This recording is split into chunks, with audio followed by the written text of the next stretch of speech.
Good afternoon and welcome to our public hearing for the FY27 budget. I'm Robin Scheid, the chair of the House Appropriations Committee. And to my right is Senator Perchlik, chair of the Senate Appropriations Committee. And the rest of our two committees are around us as well. So each year we hold two public hearings for this bill. This is our first public hearing. For this hearing, each person will have 2 minutes to speak. Scott will use the timer, which is now fixed. And Representative Marty Feltus will raise her hand to let you know when you have 10 seconds left. You can also see it on the screen, but we're just going to have one other little visual to let you know. Senator Perchlik will call the names of who is up immediately and who is on deck. If you're testifying on Zoom today, you will automatically be muted. When it is your turn, Autumn will promote you. Please accept the promotion, unmute yourself, and be sure your video is on so we don't have technical delays. If this is your first public hearing, please note that our job as legislators is simply to listen to your testimony. We will not be asking questions during the hearing. And finally, if your time is up and you have more you'd like us to know, please feel free to submit written testimony. You can also submit your verbal testimony as well. The email link was in the confirmation email you were sent, or you can submit it directly to Autumn Crabtree, who's my committee assistant in House Appropriations. The committee will be reading all written testimony. So we thank you for coming today, and we'll get on with the show. All right. So online, who's first? Karen Sitta, and then on deck is Deanna Jones.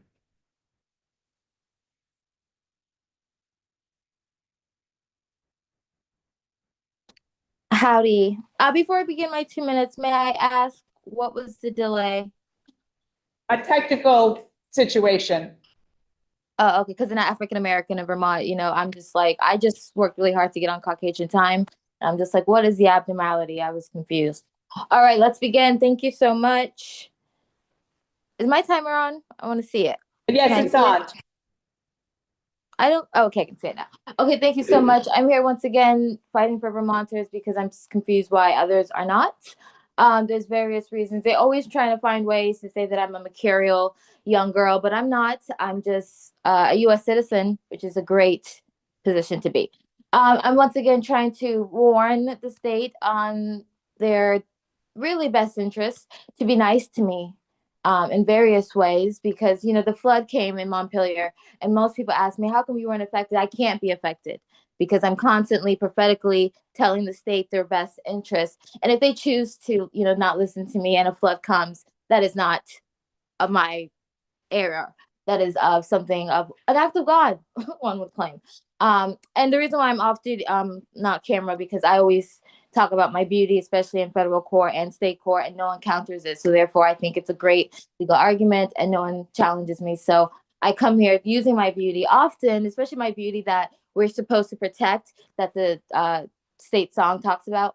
And we are destroying our beauty all the time. And I just don't understand what's going on. It's winter time. The winter uglies is here. And we have to really fight. It's a real fight out here. I'm also here to let the people know that there's a couple things, I'm going to talk to the governor himself because we're both Republicans. And we both know that it's our best interest to be kind to our president. No matter our interests, he is that guy. And his wife is clearly that girl. So, there's just some things that we just can't argue. We have to just get over envy and jealousy and perhaps get on our knees if we must, because our state is not getting this tax revenues because they have not listened to me and perhaps other people, but to me, preferably. That's why I'm first online. So once again, I will continue to be that girl. I will continue to speak. Next time I'll show up looking fabulous, but we are clearly in a fight. Look cute. Thank you. Okay, next, Deanna Jones, also online, and Michelle Fay is on deck.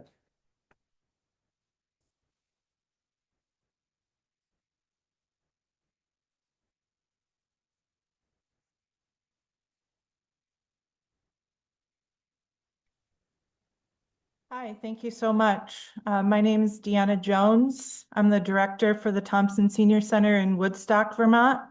I'm the president of the Vermont Association of Senior Centers and Meal Providers, and I'm here to represent the collective voice of our senior centers across the state and the thousands of older Vermonters that we collectively serve with meals, transportation, exercise, social opportunities, aging at home, referral services, and much more.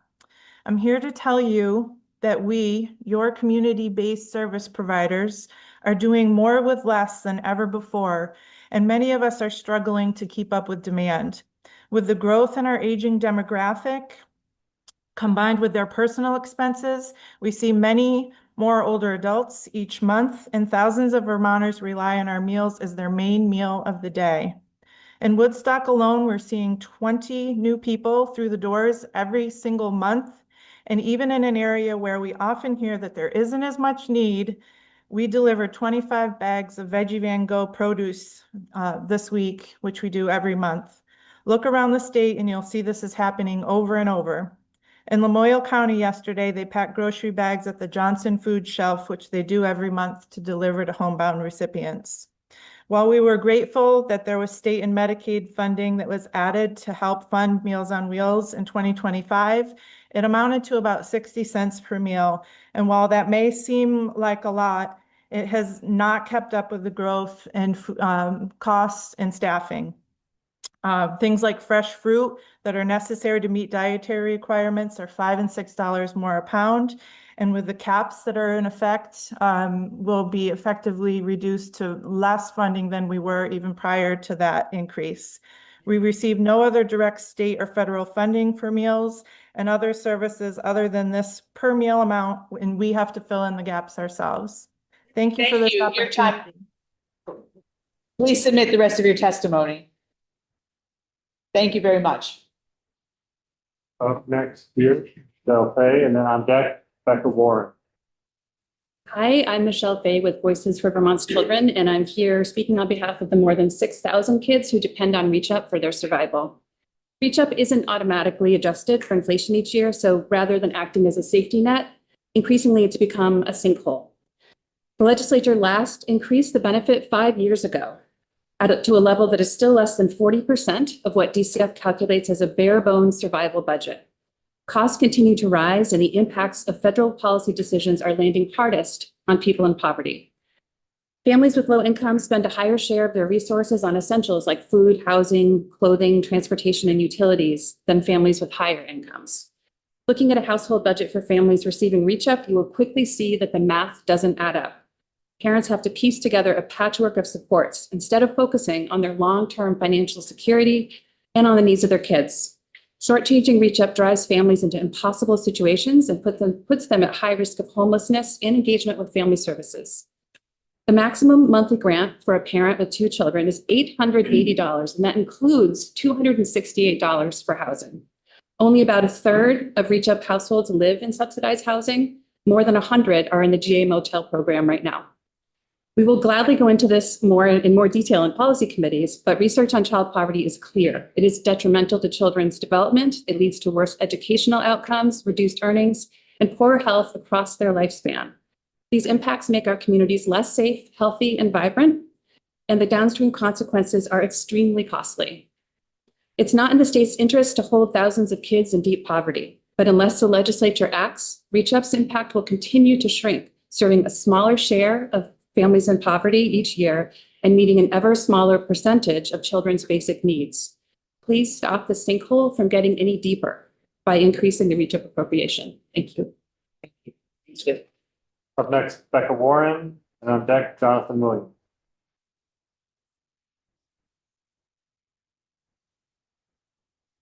Good afternoon, I'm Becca Warren. I manage the Vermont Food Security Roadmap Coalition, and I live in Heartland.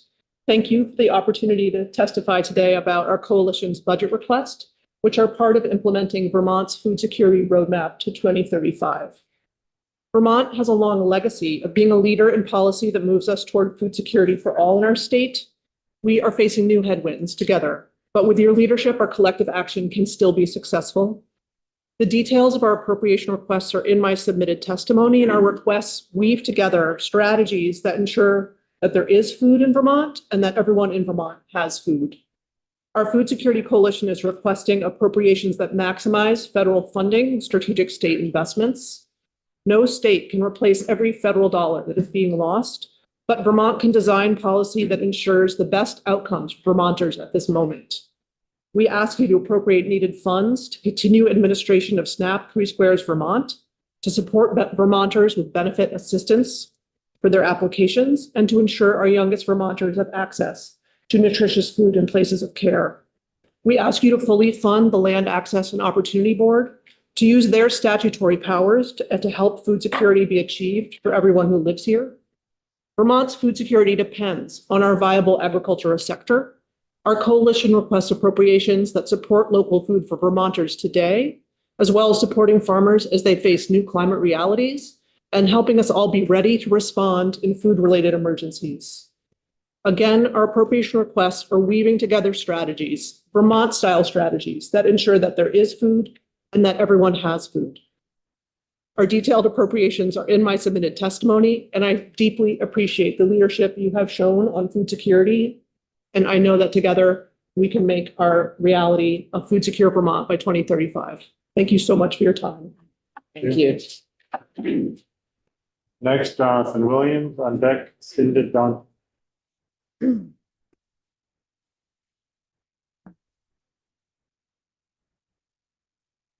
afternoon, representatives and senators. My name is Jonathan Williams. I am the Executive Director of Prevent Child Abuse Vermont. It is Prevent Child Abuse Vermont's 50th anniversary this year. Last year, we served 11,145 individuals with Vermont programming. That includes 3,451 children and more than 7,000 adults. Programming is designed to prevent abuse and to support families. In Vermont, since PCAVT has received state funding, there has been a 72% decrease in child sexual abuse victims since 1992. Vermont state funding correlates to that time. Preventing 100 incidents of sexual abuse per year saves the state of Vermont $500,000. A 2025 study from Johns Hopkins showed that in 7 Vermont counties, providing 2 adult prevention trainings correlated to a decrease of 1 substantiated case of sexual abuse. Prevent Child Abuse Vermont is facing a 50% proposed cut in our base appropriation funding. This is funding that has not seen an increase since I was 10. We are facing a proposed cut of $193,000 for FY27. This represents 1/5 of our revenues. We ask that our base funding remain level funded. Cuts will mean approximately a 30% reduction in our programming, which means 2,000 fewer Vermont adults and 1,000 plus fewer Vermont children served. In my written testimony that I will provide to your committee assistants, I believe I've identified sources of funding in the FY27 budget that could mitigate these cuts. I sincerely appreciate your time. I know your job is difficult. Thank you very much. Okay, up next, Cindy Dunn. And on deck, Allison Lamont.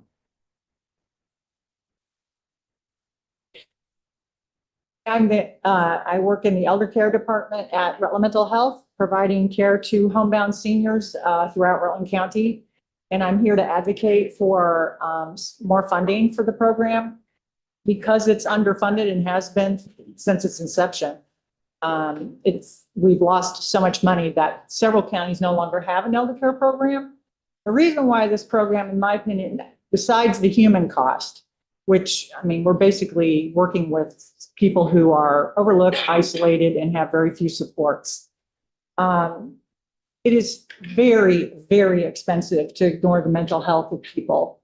We know that mental health problems can lead to physical problems. Depression alone is known to cause diabetes, heart attacks, and stroke. One heart attack can cost easily $250,000 if you have to have surgery afterwards. Mental health treatment is actually cheap compared to medical treatment. We don't run expensive tests. We don't usually employ expensive techniques or strategies. It's very cheap. This program saves the state of Vermont a tremendous amount of money. Very few of the people that I've served have ever entered a skilled nursing facility other than for rehabs after falls or something. People who work with me don't. They just do not overutilize the emergency room. In fact, if the emergency room feels someone's overutilizing it, they will send them to me if they're seniors. And literally, seriously, after one visit, it usually stops. When people are are listened to and cared about, then they work harder at their own well-being. So we prevent falls, we keep people connected. We learned during COVID that people who are in isolation can develop dementias within 4 to 6 months. So we are definitely improving brain health. And I really feel that this program needs to get back to statewide. And in order to do that, we're going to need more funding. Thank you. Thank you. Next up, Allison Lamagna. Hopefully I got that name right. Lamagna, okay. And then on deck is Kate Bryan.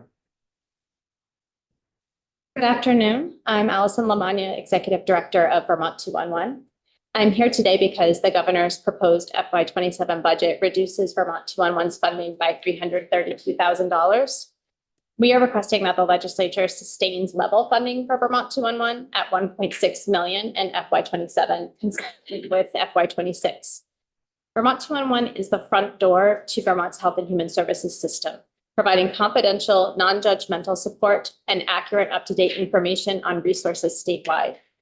Vermonters call 211 in times of need, whether it's threats to SNAP benefits, extreme weather, natural disasters, or policy changes. And demand continues to rise as federal shifts and funding cuts impact our communities. As families, state agencies, and service providers face increased strain, the state relies on Vermont 211's critical infrastructure to meet demand and adapt quickly. Vermont 211 helps people navigate complex systems to help find the help that they need, and at the same time reduces pressure on community organizations, town offices, and emergency services. Call volume continues to grow at Vermont 211 year over year. In 2025, we handled more than 61,000 contacts from Vermonters across the state, with our peak demand time being between 4 p.m. and 10 p.m. We operate 7 days a week, including weekends and holidays, and our online database is available 24/7. Adequate staffing during our peak hours is essential to connect callers to services. We recognize this is a challenging funding cycle and therefore requesting level funding, not an increase. The proposed cuts would directly jeopardize our ability to support the state's emergency housing response, activate during disasters, and respond to anticipated changes to services, and will also threaten our ability to maintain adequate staffing levels. Please support level funding of $1.6 million for Vermont 211. Thank you so much for your time. Thank you. Thanks, Kate Bryan, who I think is online. And then on deck is Claire Kimball. Yes, thank you for the opportunity to testify today. My name is Kate Bryan, and I serve as the Director of Development and Community Relations at Battenkill Valley Health Center, Bennington County's federally qualified health center. I'm also honored to be the site coordinator for Arlington's monthly Veggie Van Gogh events, supported by the Vermont Food Bank. In this role, I work directly with families, seniors, and working adults who rely on programs like this to put food on their tables. I see firsthand how essential this support is and how urgently it is needed right now. I'm here today to ask you to support the Vermont Food Bank's $5 million fiscal year 27 appropriation request, including $2 million for the local purchases through the Vermonters Feeding Vermonters program. The Vermont Food Bank is not just a distributor of food, it is the backbone of our local hunger relief system. Because of the food bank, community-based programs like Veggie Van Gogh operate efficiently, consistently, and with dignity. Fresh produce arrives on time. Volunteers are supported. Families receive healthy food without barriers or stigma. In my community, demand for food assistance has not eased over the past year, it has grown. We are seeing more working families who are employed full-time, but still cannot keep up with the cost of groceries, housing, heating fuel, and childcare. Seniors on fixed incomes are making impossible choices between food and medication. Parents are doing everything they can, and it still isn't enough. What makes this moment especially critical is that the rising need is colliding with rising cost across the entire food system. This is particularly true for locally grown food, the foods our community members value most. Transportation, storage, and procurement costs have all increased. Without adequate state support, the food bank's ability to meet growing demand is at risk just when Vermonters need it most. This appropriation is a smart and effective investment. These funds are leveraged efficiently, support local farms and Vermont agriculture economy, and reach every county in the state through trusted community partners. It is one of the most immediate and tangible ways the legislature can support the health, dignity, and ability of Vermonters while strengthening our local food system. Thank you for your time. Thank you very much. Okay, next Claire Kendall. Then on deck, Eric Covey.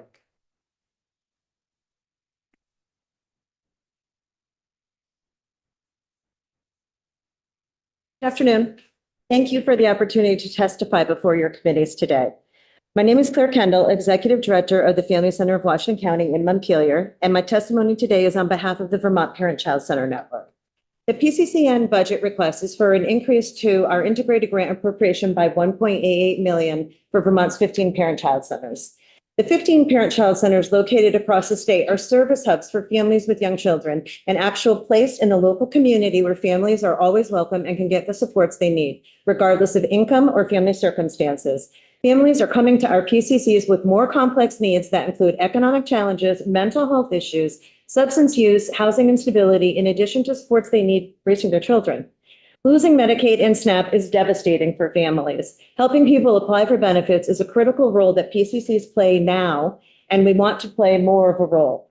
These federal programs bring critical safety net funding to the state of Vermont, and it supports families most in need. PCC staff trained in benefit navigation are able to help families apply for Medicaid and SNAP. The Family Center has 3 staff trained as Vermont Medicaid assisters through Vermont Health Connect. We have direct experience in helping families we work with apply for Medicaid. One family was currently homeless in our Family Supportive Housing Program, and they did not have a regular address, so mail got lost and they lost Medicaid. We were able to help the father reapply, including support and getting all the required documentation together. We are supporting a family who has New Hampshire Medicaid, and we're helping them get their Vermont Medicaid in place. We successfully helped someone who lost employer insurance, and we have helped them apply for Medicaid. Those are just 3 examples of ways we're helping families directly in our communities keep their benefits. So thank you for the opportunity to testify before your committees today, and good luck. Thanks. Up next, Eric Covey.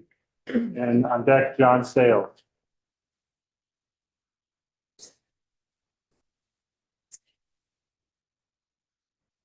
Thank you, chairs. Hello, members of the Committees on Appropriations. I'm Eric Covey, Interim Executive Director for VNAs of Vermont, representing 8 local designated home health and hospice agencies. We're asking for a modest 3.5% increase to Medicaid skilled home health rates, estimated at $328,580 gross. 3.5% aligns with the home health market basket average from CMS for 2026 and would bring most Medicaid home health payments to at least 70% of Medicare. As a member of the Long-Term Care Crisis Coalition, we also support the coalition's request for a 3.5% inflationary increase across long-term care services, including choices for care at home delivered by home health and hospice agencies. We perform a critical role, accepting 14% of hospital discharges. Care at home reduces costs and will be critical to Vermont's care transformation efforts. Unfortunately, home health agencies are facing significant fiscal pressures. Nearly every agency has presented an operating loss. Ongoing losses cannot be sustained without putting agencies or services at risk. On January 1, CMS implemented a $1.8 million cut to Vermont home health payments, creating a significant hole for providers that our care system depends on. This follows nearly 10% in permanent cuts over 4 years, and CMS is now implementing temporary reductions to claw back prior payments. The ongoing workforce crisis creates additional strain when rates either don't cover costs of care or don't receive regular inflationary updates. Our modest 3.5% request for Medicaid home health cannot fill a $1.8 million hole, but it is critical to supporting keystone services in our care continuum. Thank you. Next, John Sales. And on deck online is Joanne Lemon.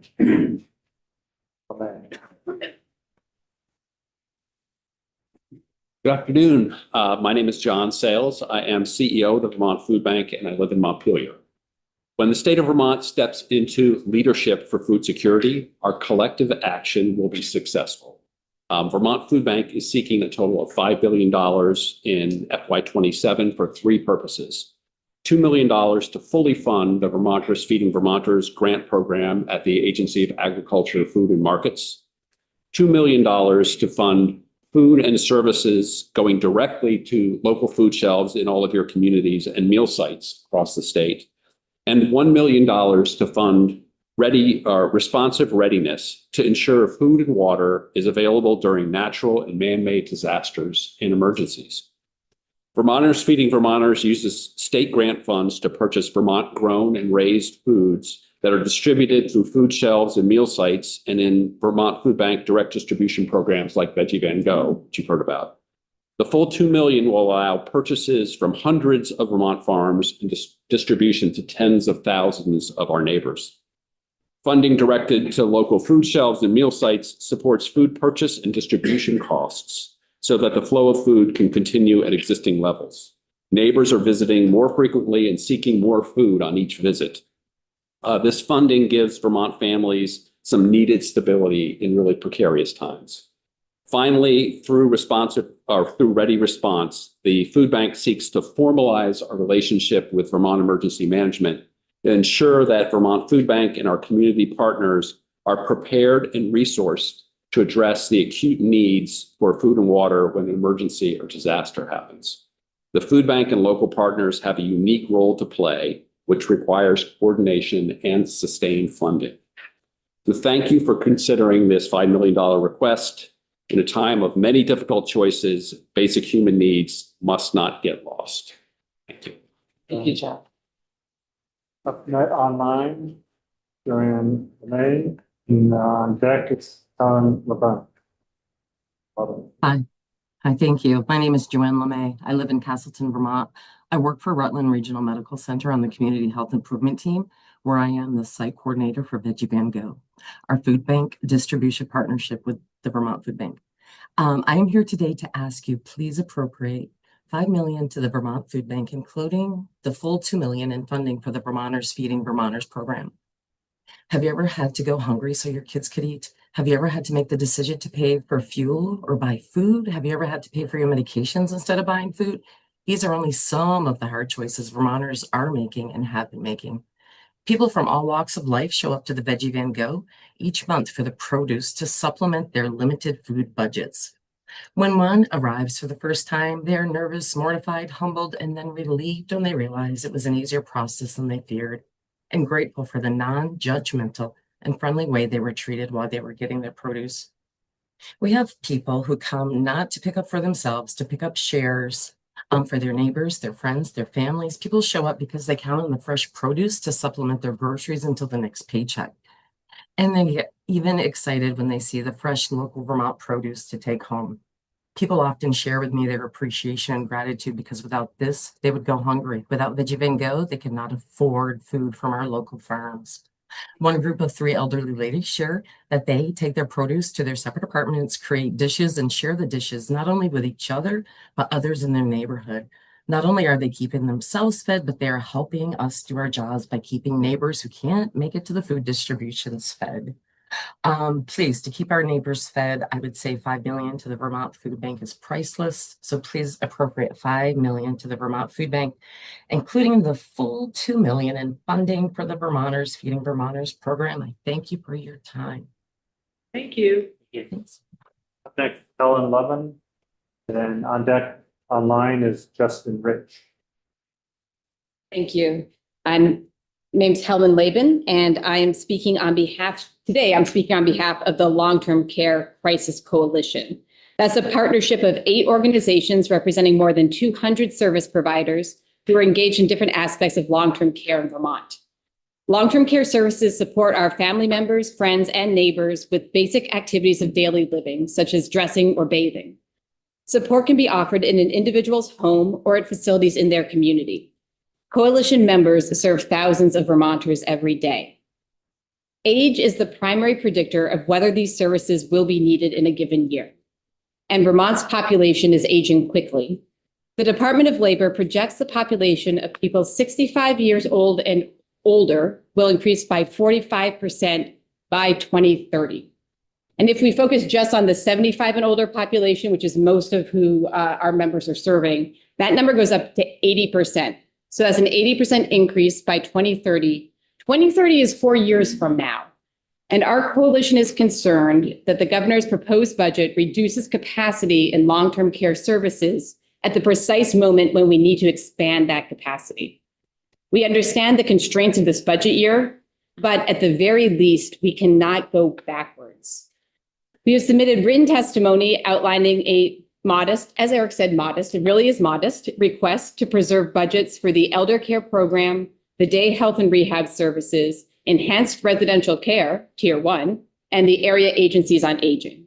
And we are also asking for an inflationary increase of 3.5% to the home and community-based services rates. And that amount is reached using the Centers for Medicare and Medicaid Services data, so it represents only what's needed to keep pace with increasing costs. Thank you for recognizing the importance of long-term care in Vermont and considering this budget request. Thank you. Okay, up next online, Justin Rich, and on deck is Gail Zatz. Hello, my name is Justin Rich, and I own and operate Burnt Rock Farm, a medium-sized certified organic vegetable farm in Huntington, Vermont. I'm also the current president of the Vermont Vegetable and Berry Growers Association. I want to thank the committee for the opportunity to testify about the importance of adequate funding for the Farm Security Fund as envisioned in S60.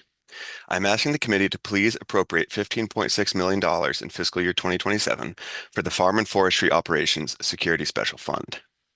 In an increasingly unstable climate, disaster aid like this is critical to help maintain the viability of our working lands businesses. We farm fields along and above the Huntington River, most of which rarely see floodwater. On July 10th, 2024, Hurricane Beryl dropped 5.5 inches of water in 7 hours on our valley, and we experienced catastrophic flooding, unlike any since at least 1938. As a result, we lost hundreds of thousands of dollars of crops and had many acres of fertile farmland destroyed by the rushing waters. We do carry crop insurance, and that certainly helped, but it was not adequate to cover the losses we experienced. Aid from the state of Vermont's Business Emergency Gap Assistance Program, or BGAP, was absolutely instrumental in helping us recover from that disaster and ensuring that we could afford to clean up and put crops in the ground the next spring. The only downside to the BGAP program was that it was not authorized until almost 2 months after the flood, so it was hard to plan. An adequately funded Farm and Forestry Operations Security Special Fund will codify the supports that we received from the ad hoc BGAP program and ensure that similar support can be available for others to rely on in the future. Please appropriate $15.6 million in 2027 for the Farm and Forestry Operations Security Special Fund. Thank you. Thank you. Up next, Gail Zatz, and on deck, Brenda Siegel.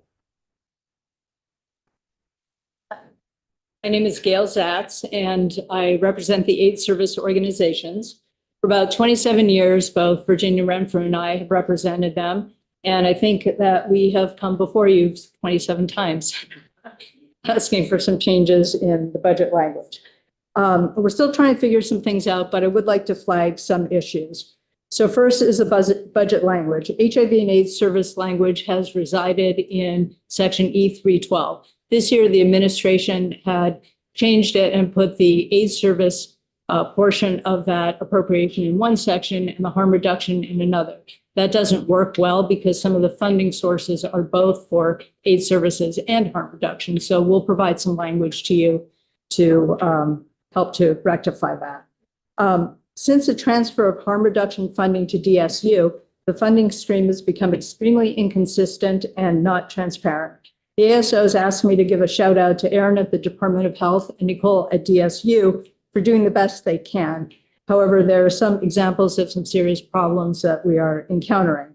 The ASOs have not received their FY26 general fund appropriation for syringe services programs, and it's now February. In addition, part of the funding for the SSPs was moved into the opioid settlement funds.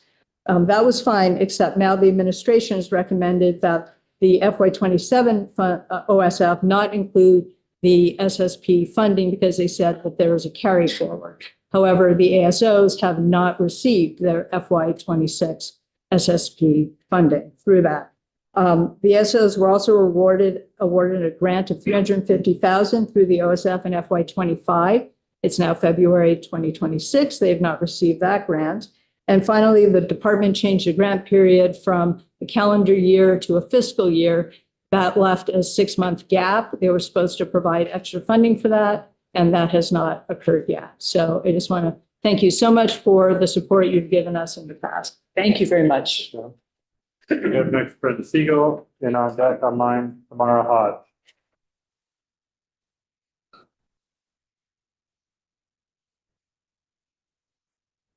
For the record, I'm Brenda Siegel, Executive Director of End Homelessness Vermont. We are requesting $611,625 in the budget adjustment for disability-focused case management and concrete supports. End Homelessness Vermont provides trauma-informed services to people experiencing homelessness with significant disabilities or medical complexities. We are the only organization in Vermont providing this specialized service. Over the last several years, large numbers of medically complex Vermonters and people with disabilities were exited from GA emergency housing, their only access to shelter. Let me share with you what success looks like, though. Our client, Darren, in Rutland, has MS. For years, he was removed from hotels because his wheelchair could not fit through doors. He ended up outside multiple times, unable to eat and perform basic functions, and one time was found frozen. Almost frozen. We eventually found a hotel that would build a ramp and retrofit a room. With stability, we were able to surround him with the right supports and in-home care. We have worked with him since 2023. In August, he finally made it into permanent housing. In the last 14 months, we have supported 80 people with complex needs into permanent housing, with only 2 returning to homelessness and 1 already rehoused, a 97.5% retention rate. In 2025, we answered over 3,000 hotline calls, appeared before the Human Services Board more than 250 times in fair hearings, and provided ongoing support for hundreds of Vermonters.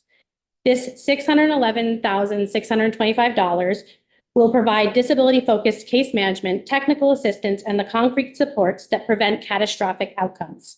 In order to sustain our current services, we need this funding. Without this funding, Vermont's most vulnerable residents would lose critical support.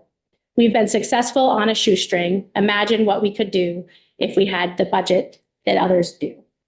I ask this committee to support this request. Thank you. Thank you. Up next, Tamara Hodge, online, and then deck, Karen Kronsgaard Scott.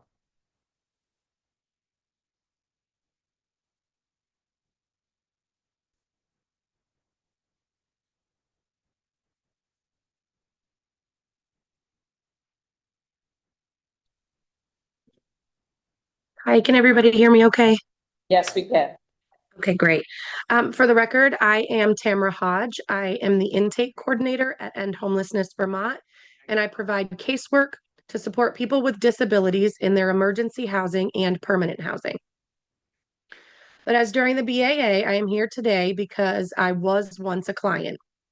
End Homelessness Vermont is requesting $611,625 in the budget adjustment for disability-focused case management and concrete supports.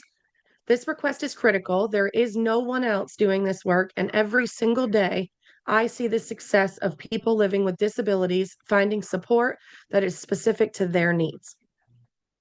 I got to where my children and I are permanently housed and to where I was able to do this career job because of the services of End Homelessness Vermont. I know what it's like to need someone who understands disability barriers, not just homelessness, but the specific ways disability makes everything harder. That's what End Homelessness Vermont provided for me, and that's what I help to provide others with now. Our outcomes speak for themselves. 80 people with complex needs moved into permanent housing. Only 2 of those returned to homelessness. That's a 97.5% retention rate. We are asking for just enough to sustain our current services and supplement our budget. That is all. This $611,625 will provide the disability-focused case management and concrete supports that prevent people from falling through the cracks. I am living proof that this approach works. Without this funding, others won't get the same chance that I did. I ask the committee to support this request, and thank you so much for your time. Thank you. Thank you. Up next, Karen Scott, and on deck is Becky Gagne. Good afternoon. My name is Karen Transgard Scott, and I'm the co-executive director of the Vermont Network Against Domestic and Sexual Violence. The Vermont Network is our state's leading voice on domestic and sexual violence. Our members are 14 independent, nonprofit organizations that provide advocacy and support to domestic and sexual violence survivors in every town in Vermont. These services are life-saving and life-changing. Our member organizations provide 24/7 crisis response when a survivor's safety is at risk, shelter for survivors and their children fleeing violence, and confidential advocacy to help people navigate medical care, legal system, and basic needs. Advocates meet survivors where they are and help them reclaim safety, dignity, and control over their lives. In 2024 alone, our member organizations answered more than 23,000 hotline calls from Vermonters seeking support and provided in-person supports for nearly 8,000 individuals. Despite the impact of this help on the lives of our fellow Vermonters, services have been largely flat funded through the Vermont Domestic and Sexual Violence Special Fund for nearly 15 years. The fund has experienced a deficit in almost every fiscal year since FY15, requiring one-time appropriations to prevent cuts. In FY26, the fund is once again facing a shortfall. We have two vital requests for the FY26 state budget. First, we're requesting $450,000 in base funding to level fund domestic and sexual violence direct services for survivors. While we estimate the special fund must eventually support a $5 million annual expense, given the current fiscal climate, this request focuses on maintaining current services. Without fully investing $450,000 for direct services, domestic and sexual violence survivors and their children could lose access to these life-saving services. Second, we request $750,000 to the Department of Children and Families. And I will end there. You can see the rest of it in my written testimony. Thank you very much. Thank you so much, Karen. Right. We have next Becky Gagne and then Megan Malba.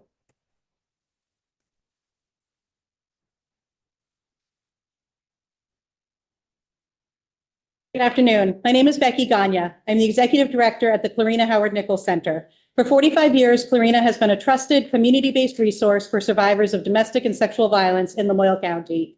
I'm here today in strong support of a $450,000 appropriation to fill the deficit in Vermont's Domestic and Sexual Violence Special Fund and preserve life-saving services for survivors. At Clarina, we are a dedicated team of 8 staff and 5 volunteer hotline advocates. Last year alone, Clarina served 403 individuals, including responding to 1,114 hotline calls and providing emergency shelter for 56 individuals, 35 adults and 21 children. Our team remains deeply committed to our mission and the survivors we serve, yet each year we're asked to do more with less. In FY26, Clarina received $30,321 through the Domestic and Sexual Violence Fund. While modest, these funds are critical.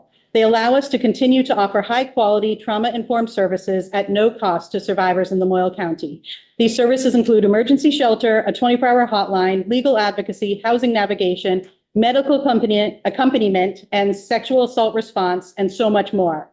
The stark reality is that we cannot sustain these services if the domestic and sexual violence funds are reduced. A reduction in funding would require our organization to reduce staffing. This would impact services as our team already works tirelessly, nights, weekends, on call whenever needed. What would the impact be? Longer response times, reduced legal advocacy, maybe a waiting list. We have never turned anyone away. Please consider a $450,000 appropriation to the Vermont Domestic and Sexual Violence Fund to ensure survivors can access support when they need it most. Thank you for this opportunity to speak to you today and for your considerations. Thank you. Up next, Megan Malba. Oh, yeah, I'm not. If I said the name wrong. And then on deck is David Keck.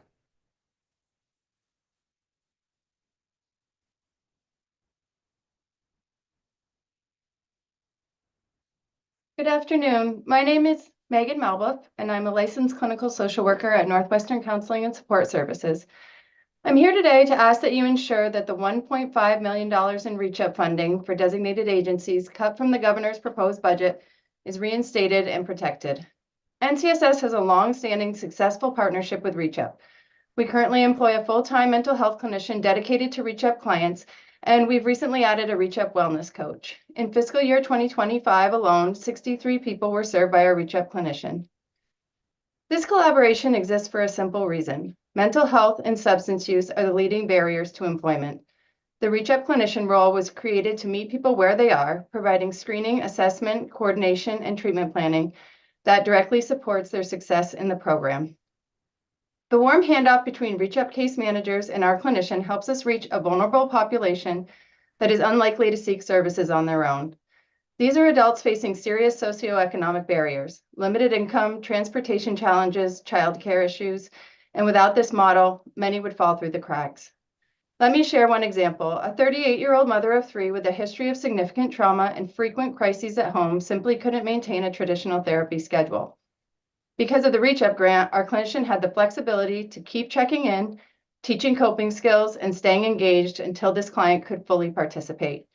Today, she's managing her trauma, parenting more effectively, and showing real compassion for herself while juggling enormous responsibilities. This low barrier program demonstrates preventative, community-based care. It keeps people out of crisis and out of the emergency departments, and it helps them move towards stability and work. I'll close where I started. Please ensure the $1.5 million in reach-up funding is reinstated and maintained in the governor's budget. This program works, and Vermonters can't afford to lose it. Thank you for your time and thoughtful consideration. Thank you. Up next, David Keck, and then on deck, Amanda Andrews. Sorry, it's been bothering me. Really wants to fall, right? It looks that way. Hi, my name is David Keck. I'm the owner of Stella 14 Wines in Cambridge, Vermont. I farm 2 vineyards in Cambridge, Jeffersonville, and I've produced Vermont wine grown and fermented here since 2020. I'm asking that the committee appropriate $15.6 million to the Farm and Forestry Operations Security Special Fund. In April of 2023, it was 85 degrees. We were on an upward trajectory with wine in the cellar and a tasting room that we had recently opened in Jeffersonville. And then it was 25 degrees that May, and frost hit the vineyard that we lease at Boyden, and we lost 90% of our fruit. Grapes are an uninsurable crop in the state of Vermont. Federal assistance, there's a small amount of insurance that you can get that covers a tiny fraction of the value. What aid did come from the state, Justin spoke about it earlier, the BGAP assistance had a cutoff date that was actually after the frost event. So apple farmers, grape farmers, any fruit farmers affected in the frost of 2023 were unfortunately left out of that and devastated by that frost. So we were forced to take on other employment, close the tasting room, and continue maintaining the vineyard because we wanted to maintain the health of the vineyard. So spraying, pruning, continuing to mow a vineyard that had no fruit on it, which was an odd upside to the fact that it then flooded later that year. And the fact we had no fruit meant that we weren't so concerned about the flooding, but it did affect our vineyard as it was in that floodplain in Jeffersonville. So we've diversified locations since then, adding a vineyard at a higher elevation, but the risk of frost is obviously still present.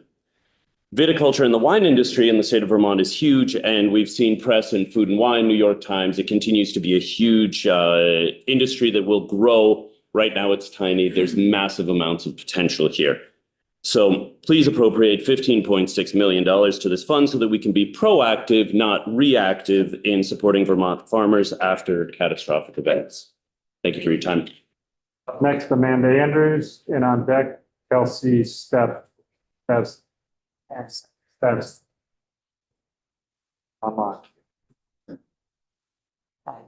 name is Amanda Andrews. I'm the owner-operator of Tamarack Hollow Farm, starting my 17th year growing vegetables in Plainfield. I'm a proud member of 4 of the organizations that have come together to advocate for the Farm Security Fund. I want to thank the Appropriations Committee for the opportunity to testify on the fiscal year 2007 budget priorities, and I'm asking the committee to please approve the $15.6 million for the Farm and Forestry Operations Security Special Fund. As my peers have been saying, climate change is an existential threat to small farms, which are not supported by federal crop insurance and disaster programs designed to support large agribusiness. My estimated losses between the heavy rainfall events in 2023 and 2024 was $113,640. I hold NAP insurance, the only USDA program providing some degree of safety net for diversified vegetable producers. And my combined payment for those 2 years of losses was $3,035. The funds I received from my state's BGAP program are what kept my business going. And agricultural businesses are key to keeping our state's economy going. Farmers and foresters steward 20% of Vermont's land base, and the effects of those working lands reach far beyond that 1.2 million acres. Our farms are at the base of Vermont's larger food system, which is home to 20.6% of Vermont's workforce. And our farms and forests are a linchpin of Vermont's tourism economy, which represents another 10% of the state's workforce. I know you have many considerations before you this funding cycle, but by appropriating $15.6 million for the Farm and Forestry Operations Security Special Fund, you are securing the industry providing some 30% of the state's employment. And as income tax is the largest revenue source for the state, an investment in our farms and forests is an investment in the state itself. Thank you for your time and consideration. Thank you. Dr. Kelsey Stanseth, and then on deck, Elizabeth Piper.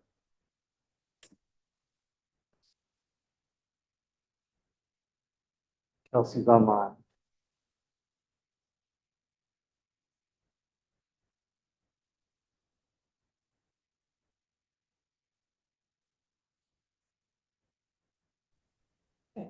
There we go. Can everybody hear me now? Yes. Great. Thank you for the opportunity to testify in Vermont's 27 state budget. My name is Kelsey Stanseth, Executive Director of Northeast Kingdom Human Services and Co-President of Vermont Care Partners, representing both the 3-county service area of the Northeast Kingdom and all 14 counties statewide. We're requesting a 3.5% increase to the fiscal year 27 budgets for designated and specialized service agencies. This investment provides stability, addresses healthcare costs, workforce issues, reduces reliance on less effective and expensive care, enables the DA-SSA system to fulfill its statutory mission of serving Vermont's most vulnerable citizens across the lifespan.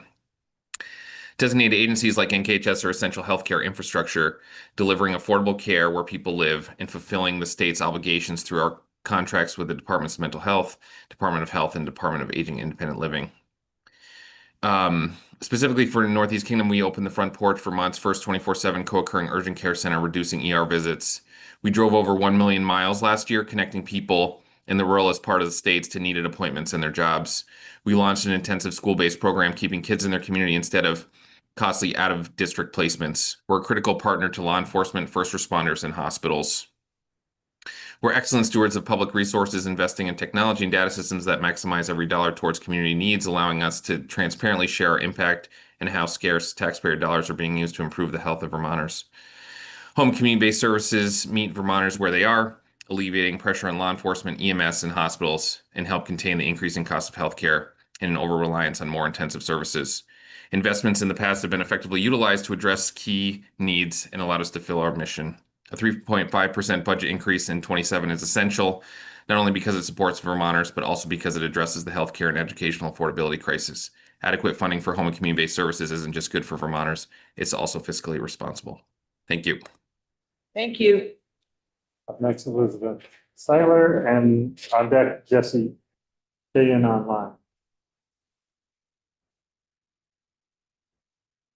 I'm Beth Seitler. I'm the Executive Director of Washington County Mental Health Services. We support people with developmental disabilities, substance use issues, mental health, similar to what Kelsey was just talking about. Washington County employs over 700 people. We serve 4,000 people in Washington County. Some of these people are people that you know, and any one of us could need the services that we provide here. I'm here today because we're asking for 3.5% Medicaid rate increase for the services that we're providing. That comes to a total of $5.8 million. Our staff show up for people who are in the worst parts of their worst times in their lives. They are needing educational supports, they're needing housing supports, they're in critical condition, and they show up every day and they take care of them and they support them. Again, these are the people who are in our community doing this work. This work is getting harder and harder for us to sustain. More than 80% of our budget goes to staffing. When the funding doesn't keep pace with the rising costs, the impact lands on our workforce, and then that lands on the people who we're trying to support. In the past year, we had to change our insurance rather dramatically, which meant we had to increase the insurance premiums for the people who work for us, and we were only able to give out a 1% increase. As a leader, I can tell you that is a hard act to follow, very difficult. But our staff absorbed those changes. They continued to work. They continued this incredible investment they're making in their jobs. But it's not something that we can continue to keep doing. Again, this year, the state has said that our work is essential, and that's true. It is essential. And again, this year, the state has not included a cost of living increase for the specialized and designated agencies. So I'm asking you this year to please put in a 3.5% increase for us so that we can continue this work that we're doing. Thank you. Thank you. Online, Jessica Kayan, and on deck, Dennis Smith.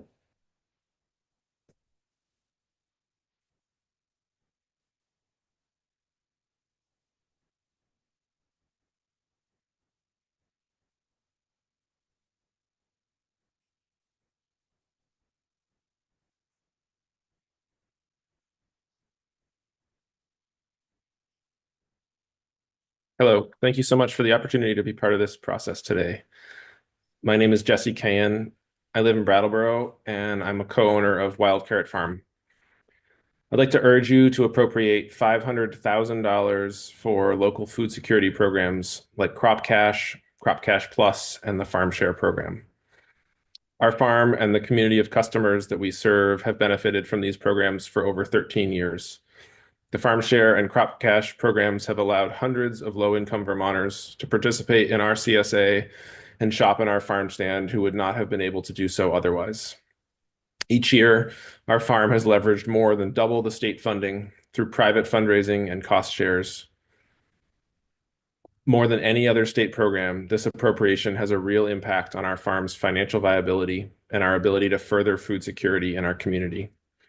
The state of Vermont can make policy choices that will ensure food security for everyone who lives here, while ensuring our farmers can profit from growing the food we all need. Please support a $500,000 appropriation for local food security programs like Crop Cash Plus, and Farm Share. Thank you.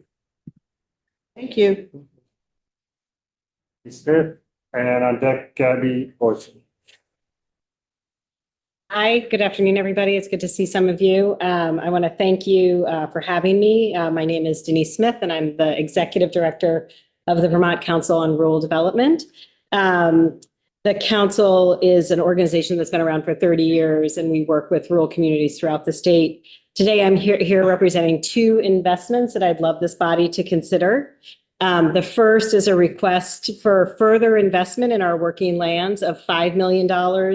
And the second is to continue investment in our rural communities and support a rural technical assistance capacity grant of $500,000. Forestry and agriculture are the foundation of the Vermont economy, which we've heard from many people today. And while we have funding to support the Working Lands Enterprise Initiative, we see a need to increase investment in that program as it is necessary to continue to grow and foster the backbone of our economy in rural Vermont. The working lands in Vermont support our clean water and our clean air, provide jobs in rural areas, provide outdoor recreation, and the views we cherish that support our physical and our mental health. And they are the foundation of our food systems. This program is currently funded at $1 million in the governor's budget, and we're asking for $500,000 as an increase in base, and then $3.5 million in one-time funding this year. I'm also here on account of requesting a one-time funding to support rural technical assistance to communities. This past year, I served on the steering committee for the Vermont Evaluation on Rural Technical Assistance. We're making our rounds right now in many committees, if you want to hear us present on that, that research how the state and partners delivered technical assistance to rural communities. And what partners are asking, what rural communities are asking for is simplified process, navigation services, patient and flexible funding, and support across all phases of project development. This small one-time funding is going to help us continue that work. Thank you so much for having me. It's great to see you all. See you soon. Up next, Gabby Boyson. On deck, Margaret Walsh.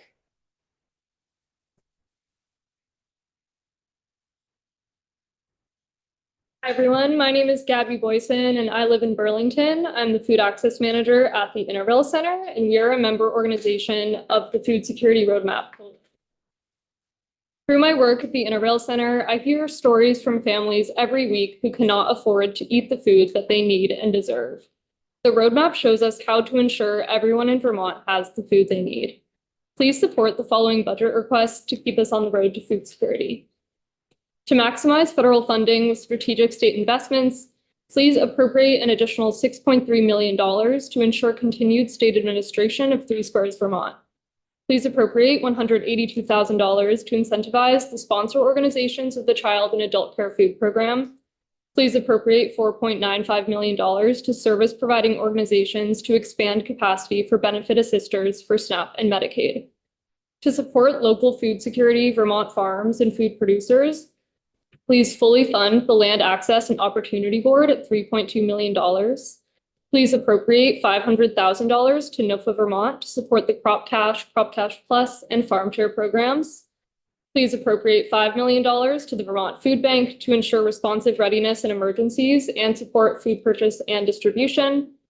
Please appropriate $15.6 million for the Farm and Forestry Operations Security Special Fund. And please appropriate $5 million to the Working Lands Enterprise Initiative. When the state of Vermont steps into leadership for food security, our collective action will be successful. Thank you for your time, and thank you to the committee for considering this request. Margaret Walsh. On deck, Connie Beal online.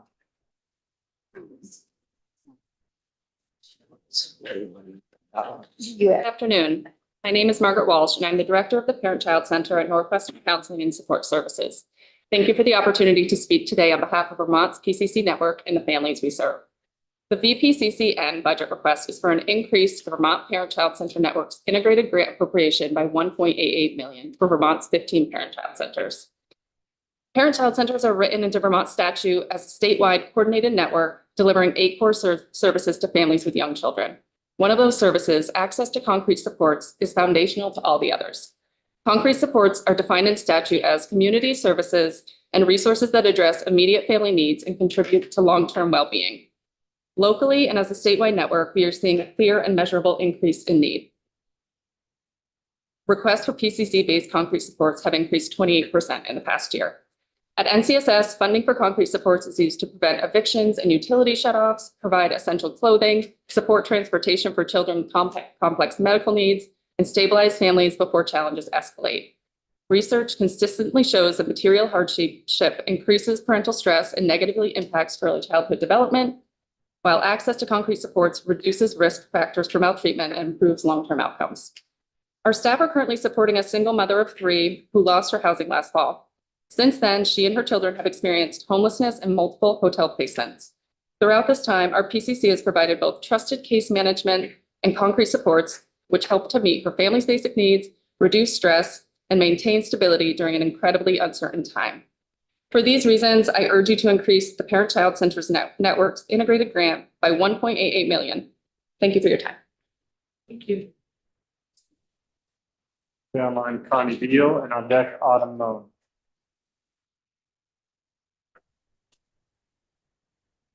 Good afternoon. My name is Connie Beal. I live in St. Albans, work full-time, and a single parent of 2 young children. I serve as the Director of Working Bridges, a shared program of United Way of Northwest Vermont and Green Mountain United Way. We partner with more than 30 workplaces across northern Vermont in manufacturing, healthcare, childcare, and higher education settings to help employees stay employed and achieve economic stability. Our signature strategy, on-site and confidential resource coordination, is both worker support and a business solution. Employers invest in this model because they see results, reduced absenteeism, lower turnover, and a more stable workforce. Thank you for the opportunity to speak in support of funding the Benefit Assister proposal. This investment would equip trusted community organizations to help eligible Vermonters maintain access to 3 Squares Vermont and Medicaid. benefits that directly strengthen Vermont's workforce and support Vermont's employers. The organizations in this proposal are prepared to meet increased documentation and renewal needs, helping eligible Vermonters stay connected to Three Squares Vermont and Medicaid. Funding assists is a strategic, cost-effective approach that strengthens families. When employees lose access to Three Squares Vermont, employers feel the impact immediately. Food shelves experience greater demand, while businesses lose workers who are forced to prioritize food or health over work. In an already strained labor market, this instability worsens workforce shortages. We see this every day. When workers skip meals, cut grocery budgets, or delay medical care, they experience more crises, more stress, and more missed work. I hope you will fully fund the benefit assister proposal as a key strategy in this moment for strengthening our workforce and advancing economic prosperity for all Vermonters. Thank you for your service and your leadership. Thank you. Up next, Autumn Moen, and then on deck, Mary Mack. Hello, my name is Autumn Moen and I live in Burlington and I'm the Legislative Policy Lead at Hunger Free Vermont. Thank you for the opportunity to testify today in support of our appropriation request for $182,000 for the sponsor organizations of the Child and Adult Care Food Program, also known as the CACFP.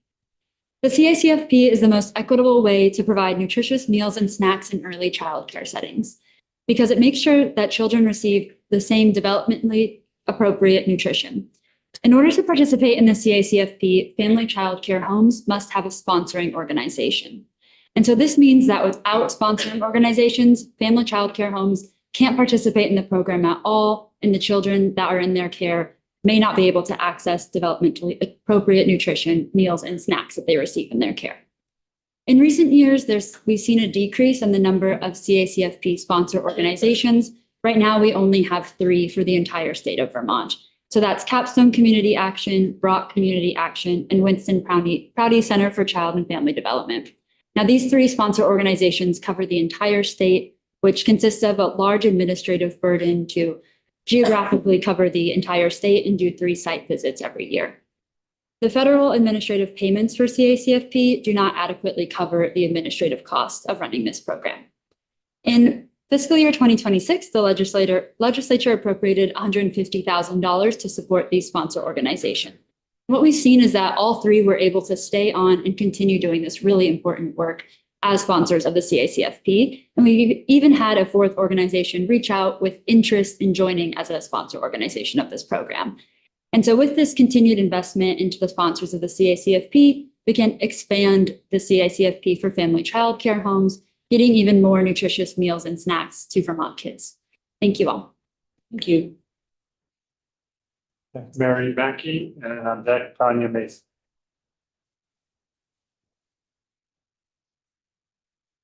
Yeah, my name is Mary, and I'm the Director of Advocacy at Mosaic. We work here in Washington County supporting people who have experienced and been affected by sexual harm.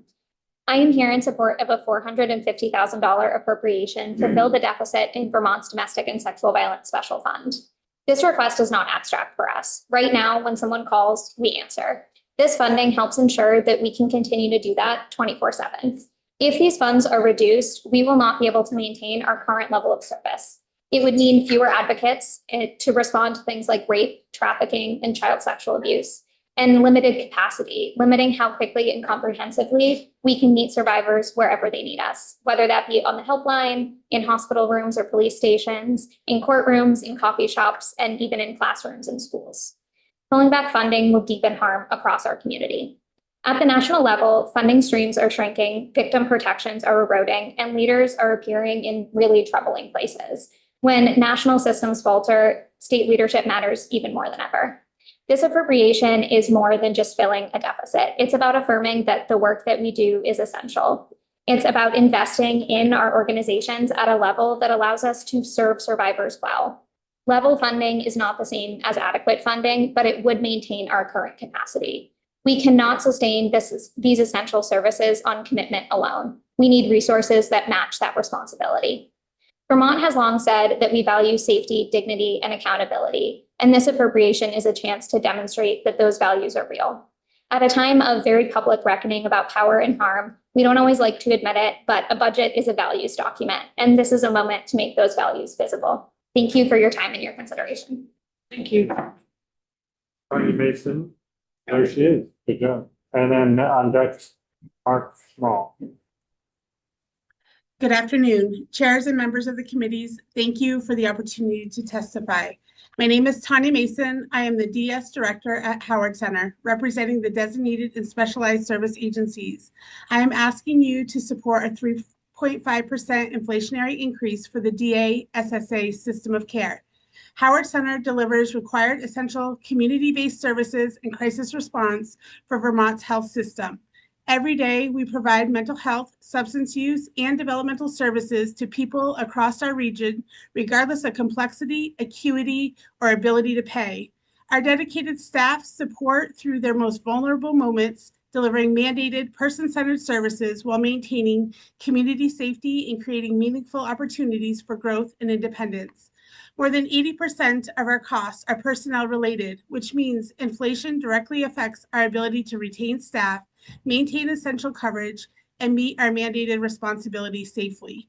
As wages, benefits, and operating expenses increase, providers are forced to absorb those costs. When community providers fall behind, the impact shows up elsewhere in emergency departments, inpatient beds, law enforcement, and other high-cost systems. Families are also directly impacted by an already strained service system. We are currently supporting a young adult with co-occurring mental health and intellectual disability who is aging out of the school system, who requires skilled 24/7 staff to maintain both family and community safety. This young person has experienced significant trauma and expresses both homicidal and suicidal threats. Without stable, well-trained staff, family and community safety are at risk, emergency system uses increase, and this young person's long-term success is jeopardized. An inflationary adjustment supports workforce stability, protects access to essential services, and helps ensure care continues to be delivered in lower-cost community-based settings. Investing in us means investing in healthier communities with better outcomes. We appreciate your partnership in sustaining these essential services. Thank you. Okay, up next, Mark Small, and then on deck, Ellen Amstutz. Unless they're Fritz.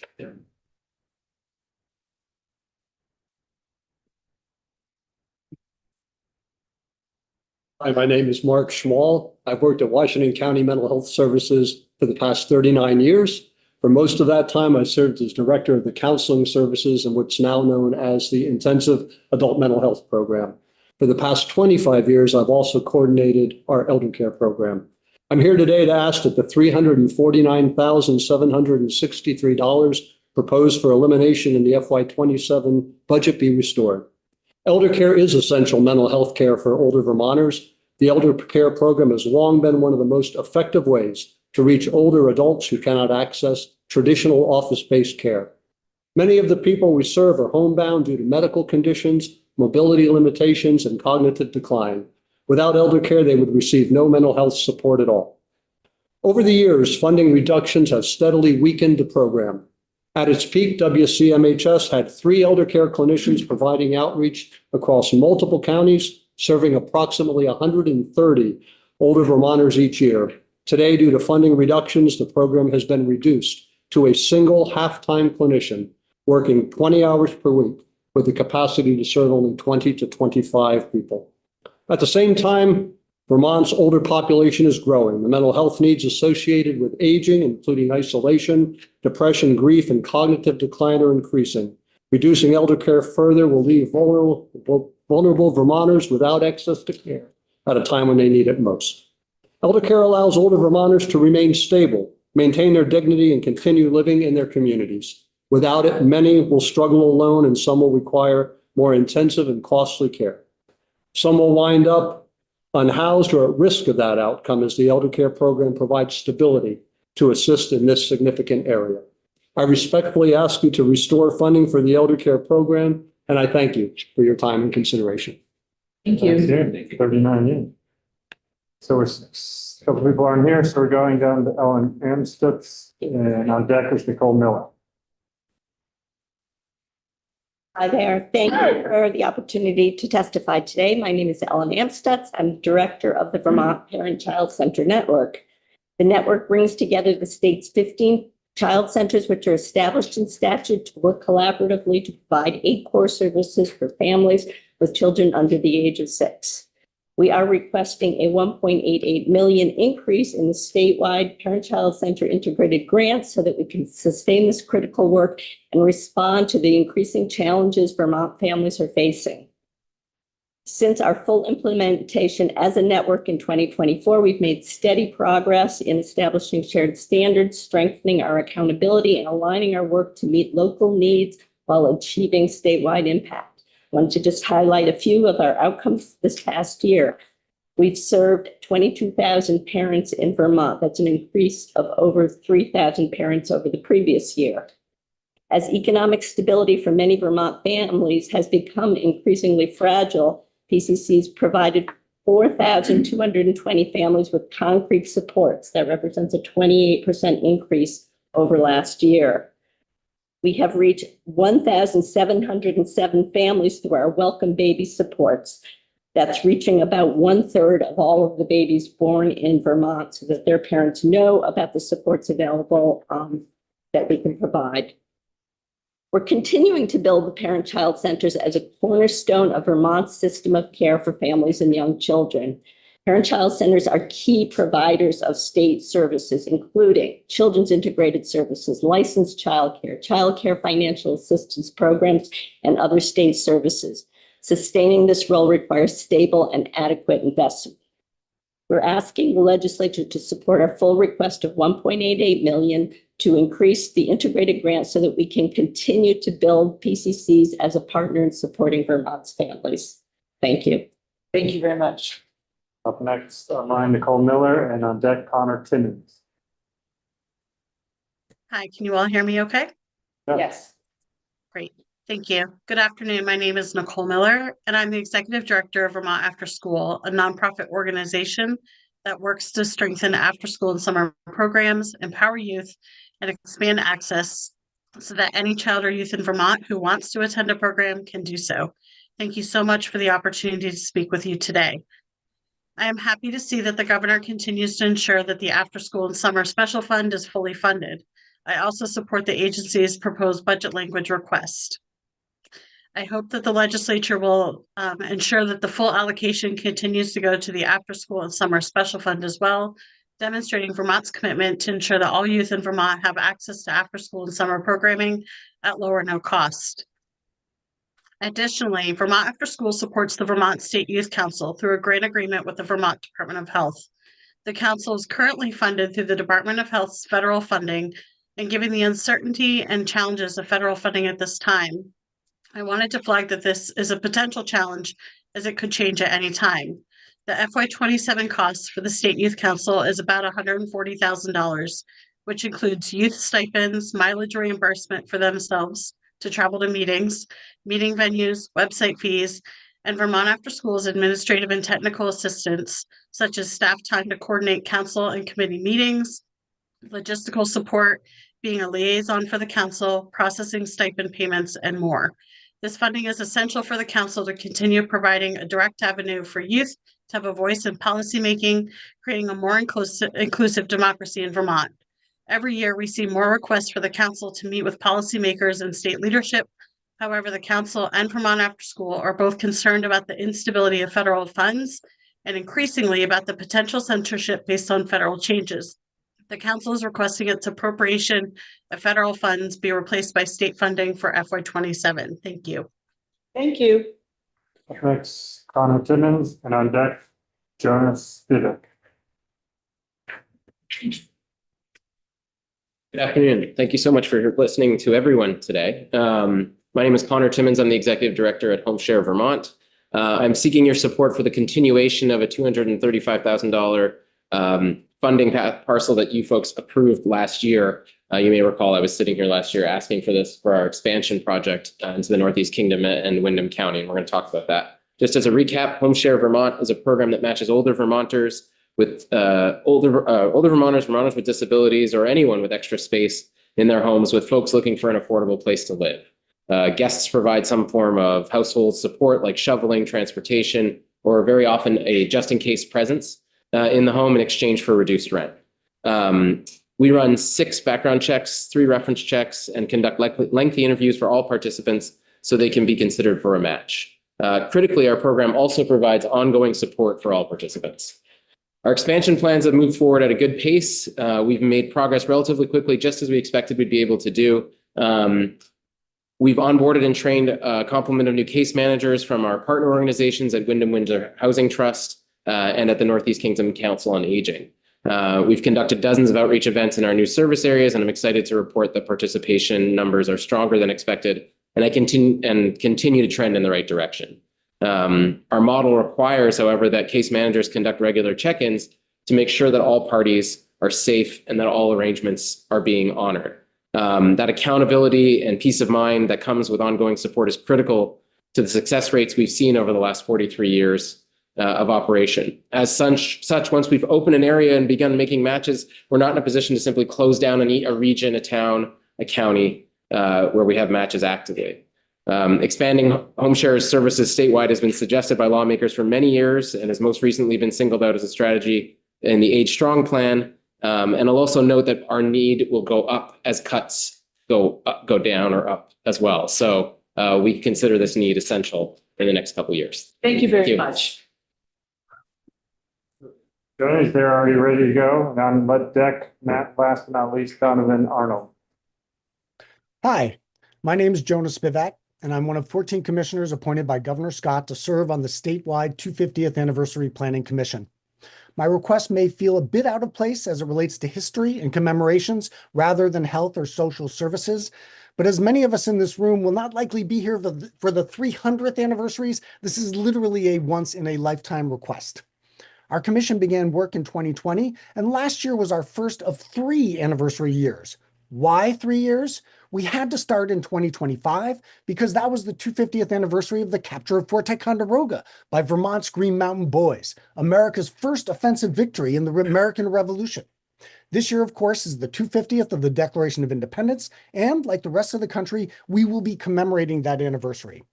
But everything we did last year and this year is a buildup to Vermont's own signature anniversary year in 2027, which is the 250th anniversary of the founding of the Republic of Vermont and the key role our state played in the 1777 campaign that was the turning point of the American Revolution.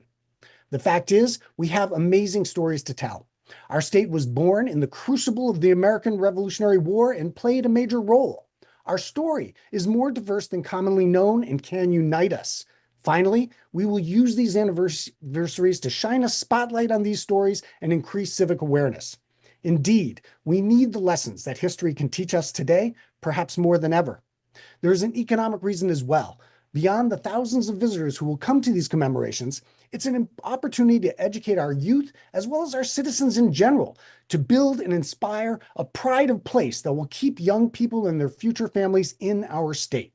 We respectfully request that an amount of $75,000 be allocated to continue this important work.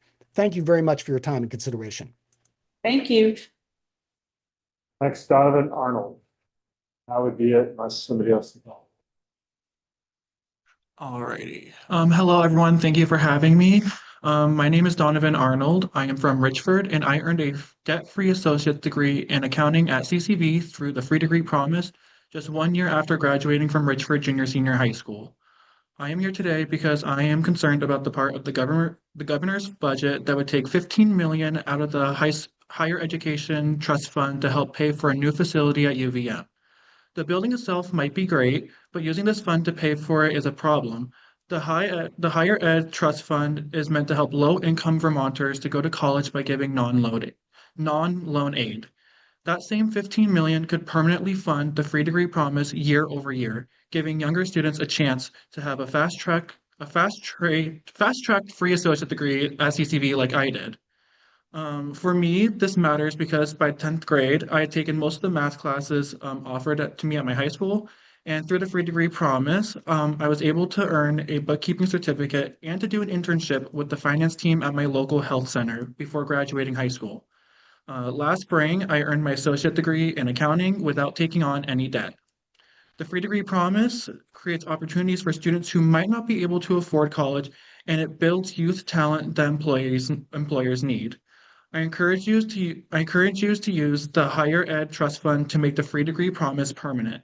This program has tripled the number of low-income students in accelerated pathways at CCV, and many go to UVM in Vermont Technical University and get the associate degree. The whole program only costs about $750,000 a year, and I think this is a better bet than a building. Thank you for having me again. Thank you very much.